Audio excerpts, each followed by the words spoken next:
I wish to address my questions to Alice Goo. Ma'am, pwede po bang malaman yung totoong pangalan ninyo? Your Honor, ang pangalan ko po Alice Lialgo. Alice Lial Goo.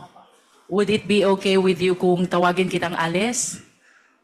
Yes po, Your Honor. Alice, before ka na naging mayor ng Banban, gaano katagal ka nang nakatira sa Bamban? Your Honor, hindi ko po maalala yung exact years, pero matagal na po ako sa Bamban. Can you at least give me an approximate length of years? More than 10 years ba o more than 20 years? More than 20 years po. More than 20 years. And you will agree with me that 20 years stay in Bamban is really long enough. Diba? And I would assume also na imbibe mo na ang kultura, ang pamumuhay, at maging ang ugali ng mga taong nakatira sa Bamban. Tama ba ako? Can you please enlighten us? Ano ang kabuhayan doon sa Bamban 20 years ago? Your Honor, nakatira po ako sa Bamban, pero as what I mentioned din po sa Senate before, nasa loob lang po kami ng farm ng piggery, hindi po kami masyado lumalabas, pero as what I understand naman po sa municipality po ng Bamban ay farming po.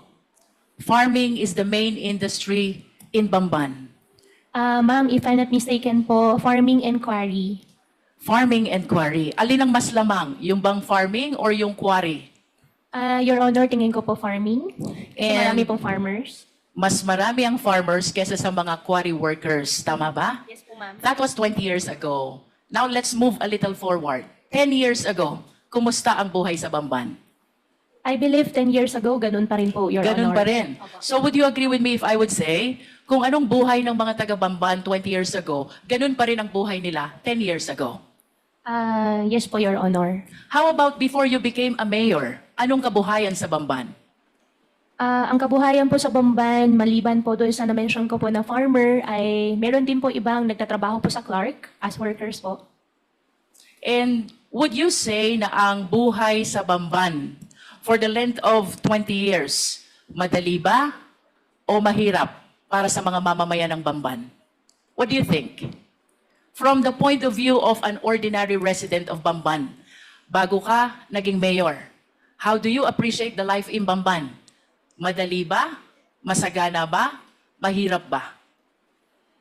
I believe, Your Honor, hindi po madali para sa kanila at tingin ko rin po, marami pa rin po yung mahihirap. So, you will agree with me if I would say, mahirap ang buhay sa Bamban. Your Honor, tingin ko po hindi naman po lahat, pero for sure po meron po. Alin ang mas lamang, ang mahirap o ang mayaman? Your Honor, mas lamang po ang mahirap. Mas lamang ang mahirap.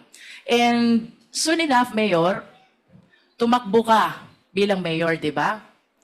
Tama bang isipin na because of your observation na mahirap ang buhay sa Bamban, na antig ang kalooban mo, naawa ka sa mga tao, nangarap ka para sa kanila ng kaginhawahan? Tama ba yun, Mayor? Your Honor, that's one of the reason din po. So you confirm na ang dahilan kung bakit tumakbo kang mayor, gusto mong paunlarin ang mga tao sa Bamban. Your Honor, that's one of the reason po, opo. May I know, Mayor, nung na-elect po ba kayo, ano pong type of municipality ang Bamban as to income classification? Your Honor, second-class municipality po. Second-class municipality. And if you still remember, magkano ho ba ang kita ng LGU ng Bamban being a second-class municipality? Your Honor, I have no figure po and hindi ko po maalala po yung data po. But nevertheless, Ma'am Alice, you recognize the fact na iba kung hindi ka mayor, iba kung mayor ka, kung ang pag-uusapan natin ay ang pangarap mong mapaunlad ang Bamban. Tama ba yon? Opo. And the reason kung bakit ka tumakbong mayor, gusto mong paunlarin ang Bamban because you believe na pag naging mayor ka, marami kang pwedeng gawin sa Bamban. Tama ba? Opo, Your Honor. And one of these things that you can do in Bamban, you can invite and welcome investors. And naniniwala ka rin na itong mga investors na ito, Ito mga business establishments na ito ang magpapayaman sa Banban at ito ang magpapaalwan ng buhay ng mamamayan ng Bamban. Tama ba?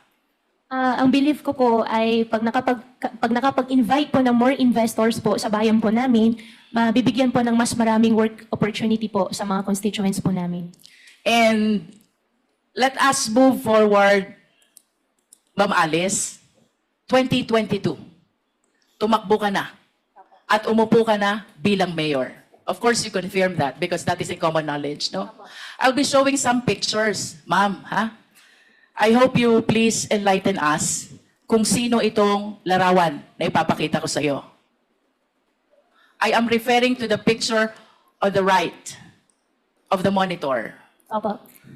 Alice Leal Goo, Bamban. Kayo po ba ito? Yes, Your Honor. And can you please enlighten us, ano po ba ang nakasulat dito sa poster na ito? Your Honor, ang alam ko po dyan, yan po ay isang newspaper po na from the, I think, Chinese community na kinakongratulate po nila. Yung daddy ko po. Yung dad ko po kasi isang Chinese. And why are they congratulating your dad who is also a Chinese? Sila po yung, ano po since Chinese, tingin ko po since Chinese po sila, at nag-congratulate po sila through Chinese newspaper. I consulted some people who know how to read these Chinese characters.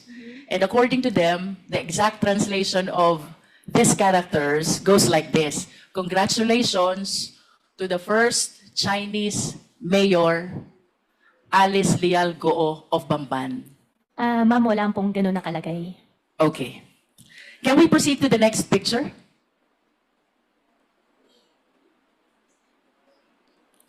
Can you please enlighten us who is in this picture? Ma'am, for that question po, I think I cannot answer. I invoke my right against self-incrimination since may pending case po sa akin about the citizenship. About the citizenship. But would you agree with me if I would say, kamukha mo yung nasa picture? Ma'am, I will not confirm po. Let us proceed to the third picture. The third picture is your passport from the Republic of China. Do you confirm this? Ma'am, I'm not confirming it. I have 8 pending cases on the court. I invoke my right against self-incrimination po, ma'am. Sorry po. Nonetheless, Mr. Chair, I wish to manifest that the third picture is the picture of the passport of Alice Goo, issued by Chinese government, where the name of her mother, Lin Wenyi, is indicated, and she is described as the dependent of a holder of special investor resident visa. The mother is even described as from Fujian province. And I wish to go back to the first picture. Miss Alice Goo was described also as from Fujian province. And I understand that Miss Alice Goo acknowledged only the first slide and refused to identify the second and the third slide. Nonetheless, Mr. Chair, I wish to manifest that these documents are evidence to show that indeed the nationality of Ms. Goo is Chinese. Nonetheless, Mr. Chair, in order to realize her intention, run to a public position, bring growth and prosperity to the municipality of Bamban, including the people who lives thereat, Ms. Alice Goo allowed, if not she's the one who purposely caused the same, the late registration of his birth, and even the application of her Philippine passport. I understand, Mr. Chair, that the right to run to a public office is a right which is exclusive to Filipino citizens. And I wish to manifest as well that this should be dealt with by law because this is something which open the country to issues of national security and interest, Mr. Chair. If I may proceed, Mr. Chair. Bilang mayor, Ma'am Alice, in line with your vision, paunlarin ang Bamban, bigyan ng kaunlaran ang taga-Bamban, ano po ba ang mga kumpanya na dumating sa Bamban during your time as mayor of Bamban? During my time po, dumating po ang Jollibee, Dumating din pang McDonald's. Dumating din po si RCS po na isang supermarket chain. And supposedly, may mga darating pa mga factories and restaurants po, ma'am. And would you confirm that it was also during your time nung dumating ang Baofu? No po, ma'am. You don't? Ang Baofu po is not 2022 po, ma'am. But the business permit signed by you shows the date October 25, 2022. Ma'am, I think may previous po na mayor's permit. Nag-start po Let yan me rephrase my 2000. question. Yeah. Therefore, it was during your time nung na-renew ang business permit ng Baofu. Do you agree to that? I'm sorry, Your Honor, anong year po? 2022, October 25. October 20. I think po, opo. You are the mayor already. As a matter of fact, if the secretariat can show the business permit of Baofu was signed by Miss Alice Goo in her capacity as mayor. And would you confirm as well na yung Zunyu One Tech dumating din at naisuhan ng business permit during your time? Your Honor, I issued the mayor's permit for Zunyu 1 because meron po silang PACCAR license po na pinakita po sa amin. May we direct the resource speaker, Mr. Chair, to limit her answer to the question. The question, Ms. Alice Goo, is, pinatototohanan mo ba na sa panahon mo bilang mayor, June 27, 2023, na-create ang Zunyu 1 at na-issue ang business permit? Your Honor, I issued the permit for Zunyu 1 with the attachment of PACCAR license po nila. But you confirmed that you issued the business permit. I issued the business permit with the attachment po ng PACCAR license po nila. Thank you. Thank you. How about your Hongsheng Corporation? When was this established? Your Honor, for Hongsheng, I'm not sure with the exact date po. And you will agree with me also that during the Senate hearing, etong tatlong kumpanyang ito, whenever you are being interpellated, palaging nababanggit. Yes po. Tama ba? Yes po. Can you enlighten us? Ano po ba ang naging koneksyon, partisipasyon nyo dito sa tatlong kumpanyang ito kung bakit parating nababanggit ang mga kumpanya na to? Your Honor, I think 2018 or earlier, hindi lang po talaga ako sure sa exact year, the land of the Baofu belongs to me. And I sold... What year is that, Miss Alice? Your Honor, 2018 or 19. 2018. You are the owner of the land of Baofu. Of the land. 2018. Yeah, 18 or 19. You are not yet the mayor. I'm not yet the mayor. Okay. And 2021, I divest the entire property to the corporation po. And can you please cite the exact date when you divested yourself of your interest in Baofu? 2021, September 21, 2021. I believe so po, ma'am. And that is 7 days before you filed your certificate of candidacy for mayor of Bamban. Okay. What therefore is the significance of your ownership of this land with respect to Baofu, Hongsheng, and Sunyuan? Ano pong kahalagahan ng pag-aari nyo? Your Honor, after year 2021, I owned the land before year 2021. After year 2021, wala na po ako pag-aari. Hongsheng, I don't belong. Zunyu 1, I don't belong din po. What therefore is the connection of Baofu with Hongsheng? Baofu and Hongsheng, as what I understand, Baofu is the property owner and Hongsheng is the licensee po. How about Baofu and Zunyuan?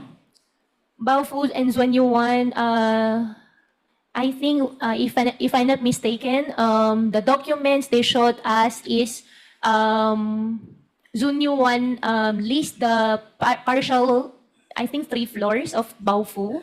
I think we have the contract of it. In other words, Ms. Alice, even the buildings which are erected on the lands are owned by Baofu? Tama ba yun? Your Honor, I think I'm not the right person to answer, but as what I understand po, from the documents we get from Zunyu 1 before, yes po. You mentioned earlier sometime in 2018 to 2019, ikaw ang may-ari ng lupa. Yes, ma'am. Then sometime thereafter, nilipat mo sa Baofu. We form a company. Ang pinaka-share ko is the property. Ang usapan po namin What is the name of the company? Baofu. Baofu. Yeah. And the initial plan was housing. However, nung ang usapan ay maglalabas na ako ng in cash, initial agreement was only the property, ang pinaka-share ko. And nung usapan ay maglalabas na ako ng pera, hindi na po ako pumayag, I divested already. And Okay. after that po, hindi ko na po alam. Matagal ka ng negosyante, Alice, tama ba? Your Honor, yes po. And I wish to share the list of the companies owned by Goo family. Secretariat, please. As a matter of fact, based on my research, your family own 11 out of 12 listed companies, no? The significant observation, Miss Alice, ang may-ari ng 11, lahat family members. And I would assume na mas komportable ka na ang kanegosyo mo ay family member. Tama ba yon? Your Honor, yung nakita ko po sa harapan ko po, hindi po lahat sa akin. And then, or sa But your amin. name is listed. Yeah, yung isa po dyan ay yung 1, 2, 3. Yung iba po dyan ay hindi po nag-operate. Hindi po natuloy yung mismong company. Nevertheless, would you confirm that majority of these companies, your name is listed as one of the owners? Yes, Your Honor. And the names of your family members are likewise listed as one of the owners. Do you confirm? Yes, Your Honor. In other words, Miss Alice, sa usapang negosyo, naniniwala ka na dapat ang kasama sa negosyo, kilala mo? Yes, Your Honor. Naniniwala ka din na dapat ang kasama sa negosyo, pinagtitiwalaan mo? Yes, Your Honor. At bago magkaroon ng tiwala, dapat kilala muna. Tama? Yes, Your Honor. And you will refuse to join any business dealings or business venture kung hindi mo kilala ang mga taong kasama mo. Tama ba? Yes, Your Honor. As a matter of fact, very significant itong list of companies na to. Ayaw mo nang hindi mo kilala. Because most of the incorporators are family members. Do you agree? Hindi naman po sa ayaw ko. Most, at least. Okay. Most. Di ba? Ang maliwanag, Alice, hindi ka sasama sa negosyo kung hindi mo kilala at hindi ka nagtitiwala sa taong kasama mo. Yes po. Correct. Now, I wish to invite your attention to the Articles of Incorporation of Baofu. Secretariat, kindly flash.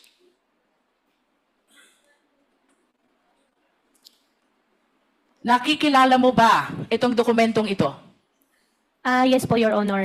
This is the Articles of Incorporation of Baofu, Yes, correct? Po. Yes po.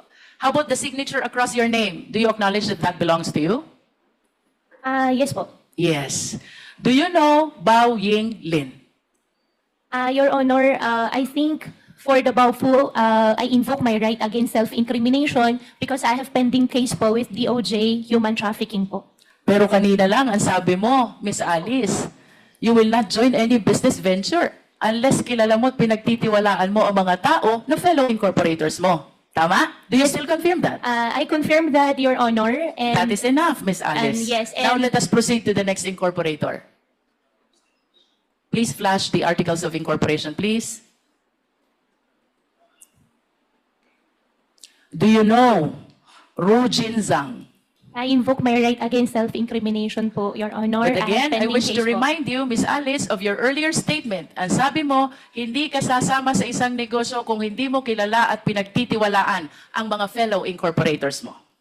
Your Honor, since may pending case po. I understand. Opo. Now let us proceed to the third incorporator, Zhang Wang. Do you know him?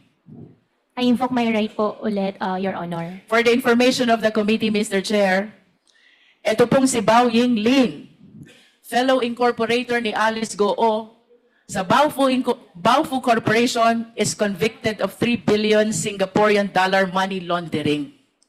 And this after she made the statement na hindi siya sasama sa isang negosyo kung hindi niya kilala at pinagtitiwalaan ang mga kasama niya. With respect to Ru Jin Zhang, Mr. Chair, he is likewise convicted of 3 billion Singaporean dollar money laundering.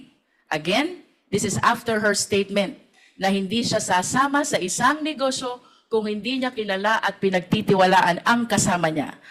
The third incorporator, Zhang Wang, Mr. Chair, used to be with Hongsheng Corporation, whom after the 2023 raid was charged of the crime of cyber crimes.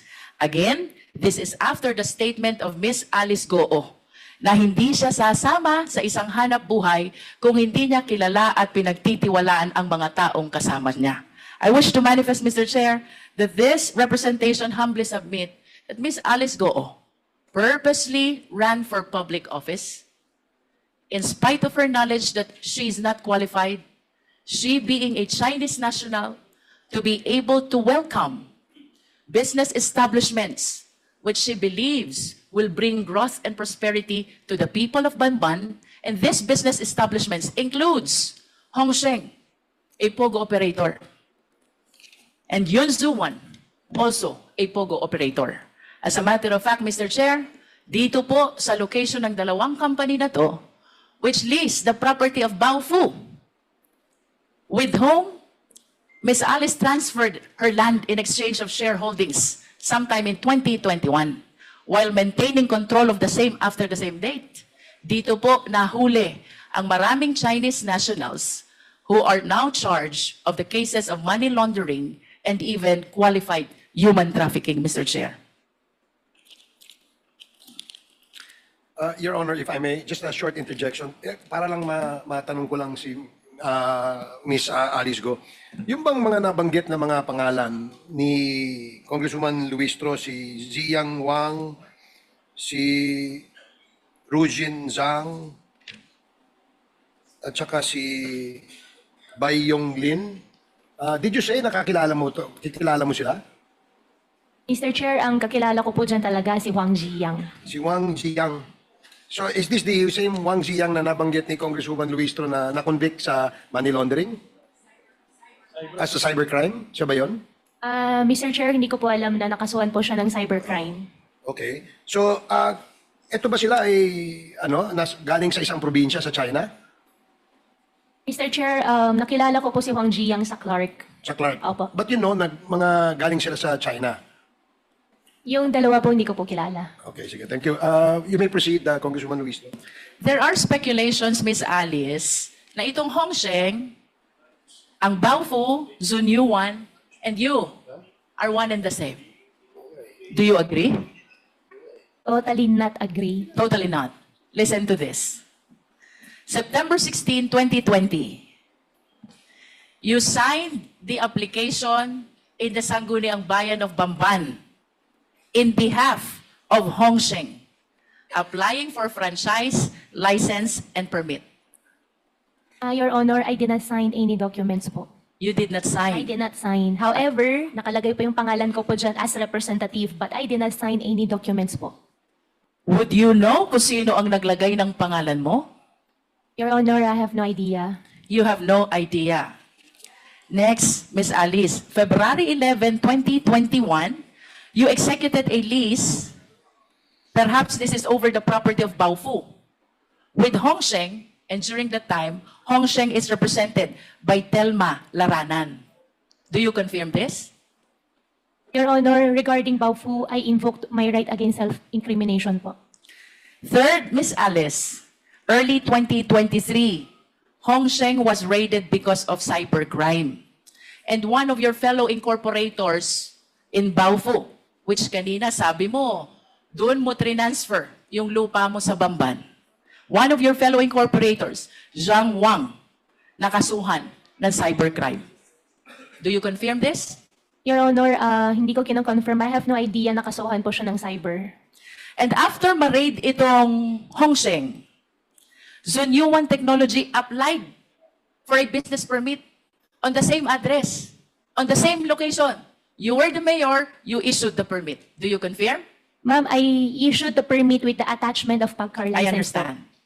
But what is apparent, Mr. Chair, well, there is a document where Alice Goo is described as representative of Hongsheng back in September 16, 2020.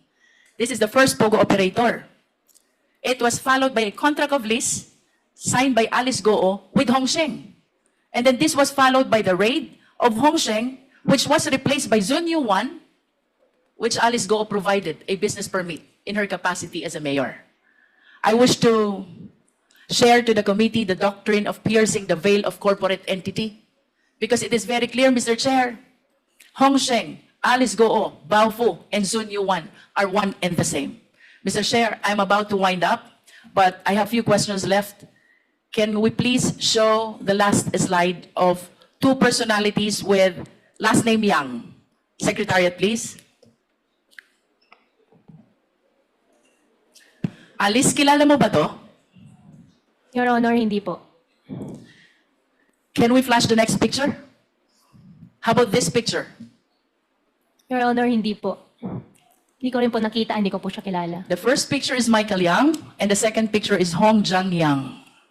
My question for you, bakit may joint account si Hong Jang Yang, kapatid ni Michael Yang, at si Yu Zhengkan, na manager ng Hongsheng? Your Honor, hindi ko po alam yon. To wind up, Mr. Chair, I wish to make a very short manifestation. This representation might sound repetitive already, but it is apparent that this long chain of perpetration of the crime started with the abuse in the late registration of birth. Ms. Alice Goo was able to procure a birth certificate from the Philippines and even the Philippine passport, which paved the avenue for her to run to a public office. I urge the House, let us strengthen our rules, because if the loose rules on Filipino citizenship, including the rights attached to it, which must be exclusive to Filipino nationals, then we will be at the behest of the perpetrators of illegal activity. To add, Mr. Chair, the fictitious birth certificate even paved way to solicit identification cards from different government offices. That includes the DFA, the BIR, the LTO, and the similar government offices, Mr. Chair. Second, Mr. Chair, the layering by way of registration of various documents, making it appear that they are legit corporation, makes it harder for the Philippine government to verify and even monitor the illegal activities of these foreign nationals, Mr. Chair. So I wish to suggest that we install a monitoring system with the SEC. We wish to recommend to the SEC that they install a monitoring system to make sure that the application for registration is legit, the operation is genuine, and the location is indeed existing. Third, Mr. Chair, illegal activities and illegal POGOs will not proliferate if they are not able to transfer money. So I humbly suggest as well, Mr. Chair, that we tighten our rules on anti-money laundering. Hindi po sila makakapag-perpetrate ng illegal activities if there are no funds which will fuel their illegal activities. I submit, Mr. Chair. Thank you, Congresswoman Luis Tro.